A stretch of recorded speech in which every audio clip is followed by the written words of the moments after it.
Hai, ketemu lagi dengan saya Diki. Dan masih juga dengan saya AB, kami berdua adalah optometris dari Optik Melawai. Nah teman-teman semua, kali ini kita mau membahas terkait kondisi mata yang cukup ekstrim gitu ya Pak AB ya.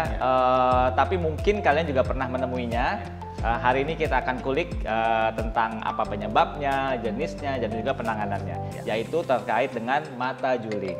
Pak B pernah ketemu dengan orang yang matanya juling? Beberapa kali ketemu Pak Diki, jadi orang-orang yang matanya juling ini memang kelihatan dan kadang-kala kalau kita ngobrol itu suka apa bingungin ya? Bingungin nih, satu matanya lurus, satu lagi nggak lurus. Okay. Gitu. Nah Pak AB, mata juling ini sebenarnya apa sih definisinya dan apakah ada istilah lain nih? Oke, jadi teman-teman semua dan Pak Diki, mata juling ini biasa kalau di istilah medis namanya strabismus, tapi ada juga bilang cross eye, squint eye, atau mungkin orang Jawa bilang kero, atau jereng ya, seperti itu. Jadi intinya matanya itu nggak lurus gitu Pak Diki. Oke, mata juling ini atau mata yang jereng ini kan kalau orangnya memang terlihat matanya nggak lurus, kita tahu nih Pak AB. Ada nggak sih tipe lain yang kelihatannya lurus aja, tetapi dia dikategorikan sebagai orang yang jereng atau juling matanya? Jadi kalau strabismus ini kita bisa golongkan dua Pak Diki. Jadi ada yang namanya strabismus yang manifest, yang kelihatan ya. Jadi itu disebut juga tropia. Itu memang kelihatan nih. Jadi memang satu matanya baik lurus, satu matanya lari atau mungkin dua-duanya lari. Ada juga yang namanya strabismus yang laten atau tersembunyi ya. Ini biasa disebut dengan foria. Ini biasanya muncul sering muncul di orang-orang yang memakai kacamata atau ada kelainan refraksi nih Pak Diki. Gitu. Jadi memang tadi dua hal, ada yang memang terlihat sekali tropia atau tadi manifest, ada juga yang strabismusnya tersembunyi laten. Memang harus dicek lebih detail itu biar ketahuan strabismusnya. Kalau untuk yang manifest atau yang tropia tadi kan kita gampang kenalinya ya. Dia matanya tidak lurus ya. Ini tidak lurusnya bisa dua-duanya apa salah satu Pak Abi? Umumnya satu mata, tapi bisa juga muncul di dua mata. Tapi memang jarang sih Pak Diki. Umumnya satu mata. Kebanyakan strabismus muncul di satu mata, tapi tidak menutup kemungkinan ada juga tipe yang dua-duanya juga strabismus.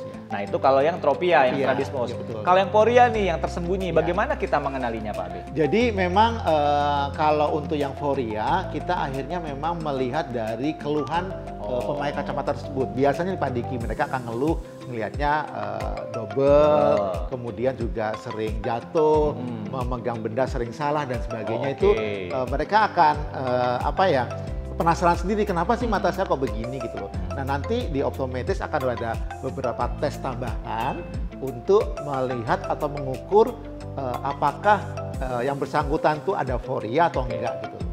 Jadi ada tes khususnya. Ada tes khususnya. Ya. Kalau kita awam gitu mengenalinya hanya bisa dari keluhannya aja, atau terlihat misalnya seorang anak kok sering jatuh, sering nabrak, sering kesandung, ngambilnya salah-salah ya, karena kan yang dilihatin double gitu ya. Iya betul. Jadi selain kelainan refraksi tadi, nanti kalau ada keluhan itu kita akan ada tes tambahan lagi namanya binokular test, tes dua mata untuk melihat apakah kesejajaran dua mata mata gitu ya. Ada apa enggak gitu. Jadi pentingnya periksa mata sejak dini itu ya, bukan cuma mendeteksi ada minusnya apa enggak, tapi ya ini lebih serem lagi nih, matanya lurus apa enggak gitu, karena yang serem adalah yang enggak kelihatan. Jadi jangan santai-santai merasa matanya sehat, ternyata kok ada kelainan tersembunyi gitu Pak Abi. Nah Pak Abi, selain jenis yang Pak Abi sudah sebutkan, yaitu yang nyata atau manifest yang disebut tropia, gitu Pak Abi ya. Kalau yang laten tersembunyi disebut dengan foria gitu ya. Ada nggak jenis lain nih Pak Abi?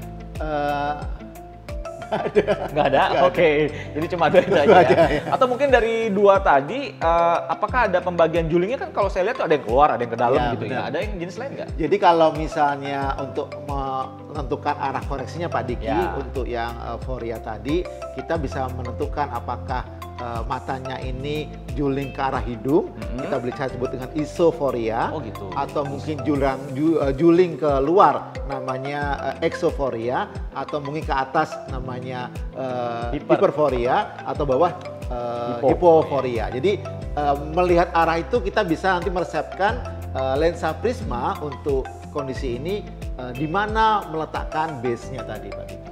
Oke, Pak Abi, kalau orang yang terlihat atau tropia itu terlihat juling itu kan dalam tanda kutip seperti cacat ya, maaf ya. Berbeda dengan orang yang cuma ada minus. ya orang nggak sungkan pakai kacamata gitu ya. Tapi kalau matanya kelihatan nggak lurus itu kan kayaknya sedikit memalukan gitu ya. Saya pengen tahu sih apa sih penyebabnya dari mata juling ini Pak Abe? Banyak sih Pak Diki ya. Jadi penyebabnya yang utama biasanya bawaan dari lahir kongenital ya, karena memang umumnya kalau yang manifest yang nyata itu, yang tropia itu biasanya karena salah satu otot matanya, otot bola matanya itu ada yang panjang, ada yang pendek. Ya, atau mungkin karena pengaruh selain tadi bawaan dari lahir juga mungkin pengaruh obat-obatan atau mungkin ada stroke dan sebagainya sehingga memang sarafnya bermasalah sehingga ototnya juga kekuatan berbeda-beda nih Pak Diki. Tapi sebetulnya juga ada nih Pak Diki beberapa jurnal mengatakan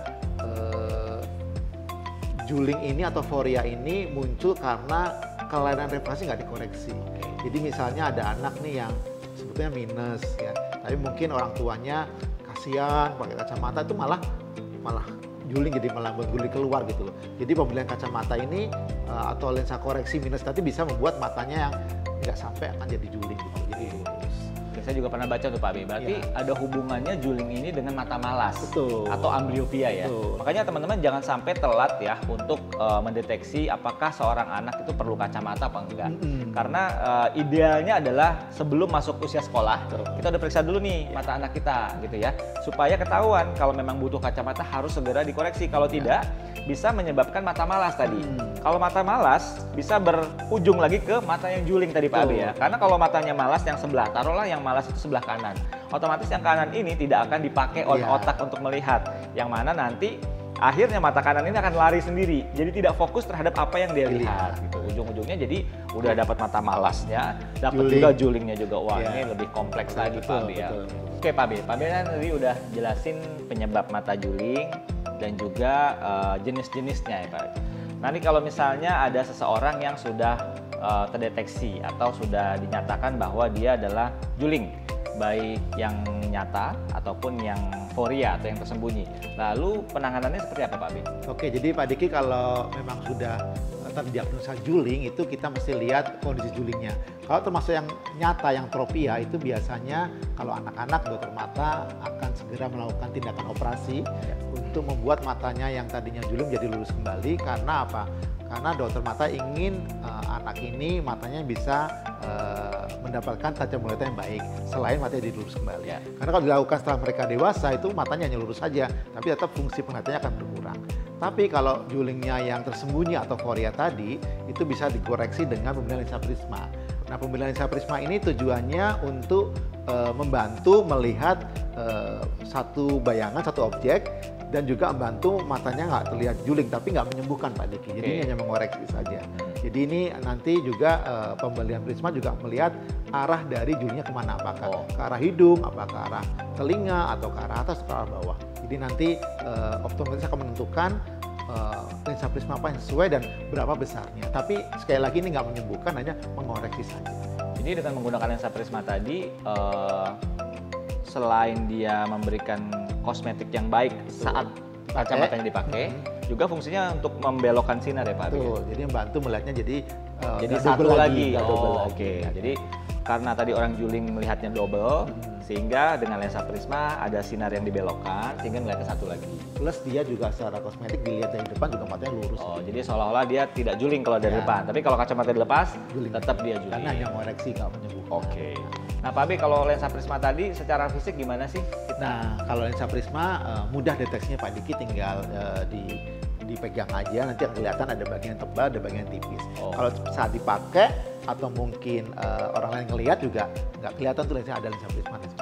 Lensa prisma ini bisa juga dikasih minus? Ya, jadi nanti itu hanya kayak tambahan proses di lab optiknya Pak Diki. Jadi nanti setelah pasang minusnya, silindernya itu ditambahin lagi dengan pemberian lensa prisma ini.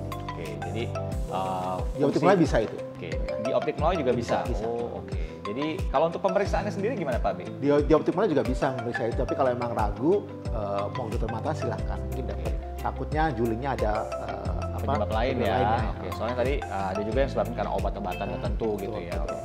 Oke, baiklah Pak Abe, terima kasih untuk informasi terkait mata juling. Teman-teman semua, mudah-mudahan ini bisa menjadi tambahan wawasan buat kita atau menjadi referensi buat kita apabila kerabat kita atau anak kita atau teman kita ada keluhan seperti yang disampaikan Pak Abe tadi yang mengarah ke ciri-ciri mata juling, terutama mata juling yang sifatnya laten atau tersembunyi, di mana kita hanya bisa mengetahui dari keluhan yang dirasakan saja. Apabila kalian masih punya pertanyaan seputar kesehatan mata, kacamata, dan lensa kontak, jangan sungkan-sungkan untuk kunjungi optik Melawai terdekat atau kunjungi kami di melawai.com. Dan jangan lupa untuk selalu subscribe, like, dan komen. Kira-kira tips apa lagi teman-teman ketahui seputar kesehatan mata, kacamata, dan lensa kontak. Jangan lupa cek akurat, mata sehat. Dah.